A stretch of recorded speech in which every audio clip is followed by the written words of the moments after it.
Hello, this is Warlord. What we're going to do today is take a look at adding detail to armor. It's something I've got quite a few questions about recently. And like a lot of things I do, sometimes it's just a simple one-stroke operation. Let's go ahead and get started. This is my character mesh that I've exported as an OBJ out of Character Creator. And now I'm going to go ahead and I'm going to subdivide it under geometry to 5 levels. Then I'm going to hit X to turn on symmetry. Hold down Control for the mask key, and then I'm just going to draw out like a piece of chest armor. I just kind of start out in what looks like a heart and come down and then just kind of work from there. You can do this however you want. For right now, that'll work. Now I'm going to hit Control W to turn it into a polygroup. It looks like it disappeared, but it didn't. Let me find a better way. There, now you can see it. But now you're also going to see one of the problems that we have, and that are these jagged edges. So let's go in here to Lightbox.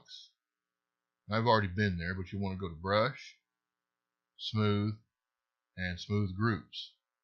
Then with Symmetry on, hold down your Shift key to smooth, and then smooth the edges. You'll notice they kind of blur, but now they're a lot smoother, and when we hold Control Shift and click it, you can see we have smooth edges. A lot smoother.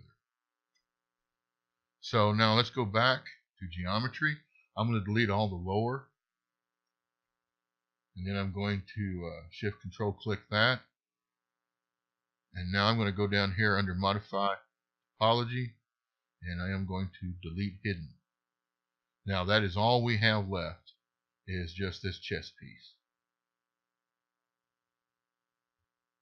Now I'm going to go back and get my smooth brush, because we were using smooth groups. And I'm going to hold down Shift with the intensity up all the way. And I'm just going to smooth this out a little bit where we're going to put our detail. Don't really have to do this, just, again, personal preference just makes it a little easier. So all I'm doing is just smoothing it out. And now we're ready to go ahead and do our actual detail. So what we want to do is make sure that we're on our standard tool up here. And there's 2 ways we can do this. Both involve using an alpha. So let's go get our alpha. You can import your alpha, or you can use one that they provide. I'm using this Celtic Cross that I found online. I'm going to turn off symmetry. Now if you do it now with your stroke on dots, this is what you're going to get. So what you want to do is go to stroke and change it to drag rectangle. And now you can drag out the pattern and use undo to place it wherever you want it. But you can drag out the pattern directly.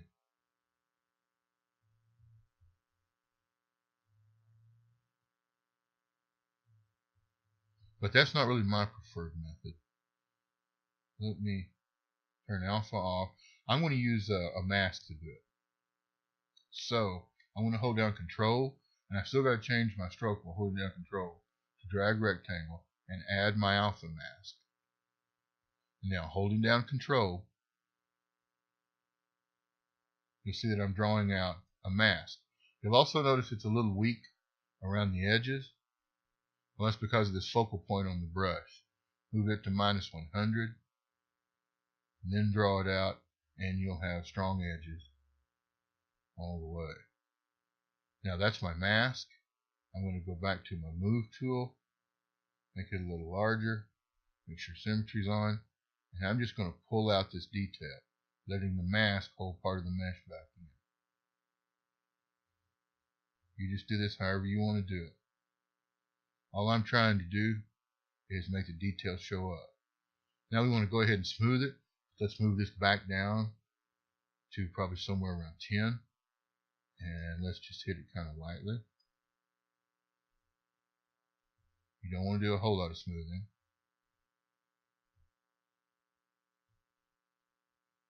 And there we have it as far as putting our design straight onto the armor. Now you can see where we could add multiple designs or do several things from this point.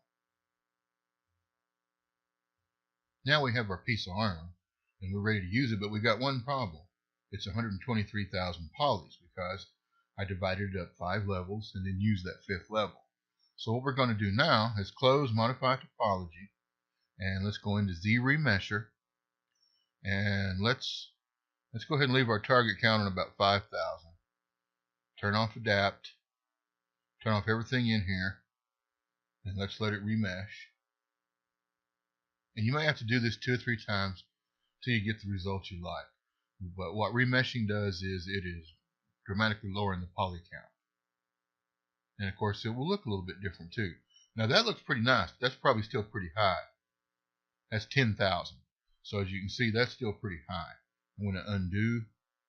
Let's move our target down to the low 3s. And let's remesh. Now 10,000 was usable, a lot more usable than 100-something thousand. And remember, what looks rough in ZBrush is actually smooth in iClone. They treat faces differently. Now that looks pretty nice. Let's see what it is. Now that's 6,600 right there. So this is very usable for a nice piece of detailed armor. So now what we're ready to do is go ahead and export this out. So what you would do is just export it out as an OBJ, and then we'll go into Studio Max and skin it and get it ready to be used as a piece of armor.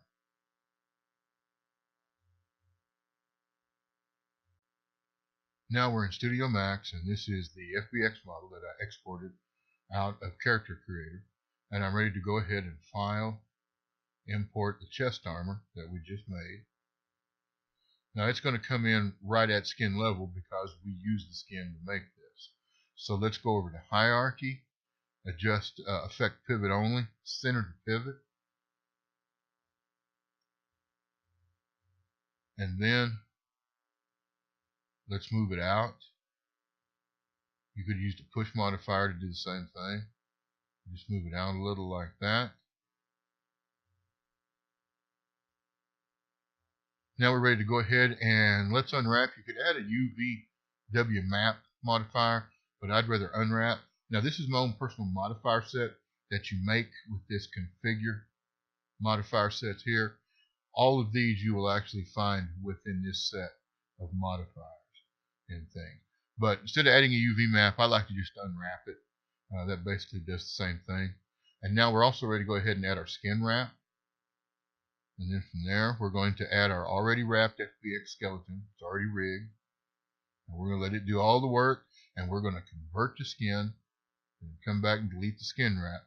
Now occasionally when we push something out like this away from the body, the skin wrap may not get all the vertices. It may not actually get all the envelopes. And what you would want to do then would be to come in under Edit Envelopes with vertices, select whatever bone you think is missing, and then just manually select those vertices. And you would assign it by coming down here with your weight tool and like clicking a 1 or a 0.9 or 0.75. Now that doesn't happen often. It's just every once in a while. And what would happen is when you import this character, part of this armor would be stuck to the floor. And the reason it's stuck to the floor is because it didn't actually get mapped by the skin wrap modifier. So we'll go back and turn these envelopes off. And now we're ready to go ahead and export this out as an FBX. And let me change folders, make that a little easier.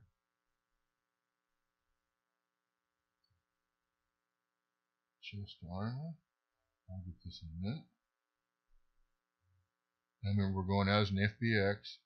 And now what we're going to do is come back into Character Creator. And it doesn't matter. You could have a brand new file here. It doesn't matter what character is here.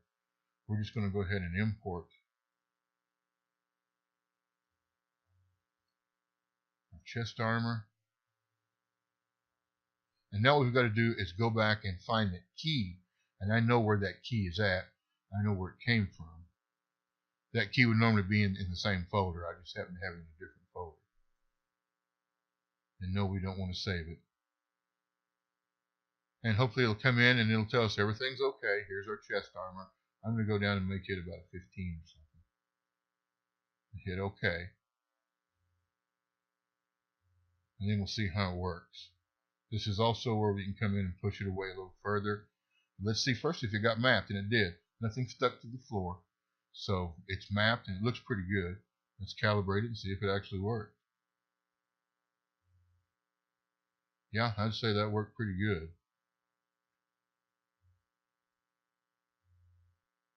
So we now have this piece of armor is actually ready to go. You could come in here and add coloring to it, or you could go into iClone and do your coloring. It doesn't really matter.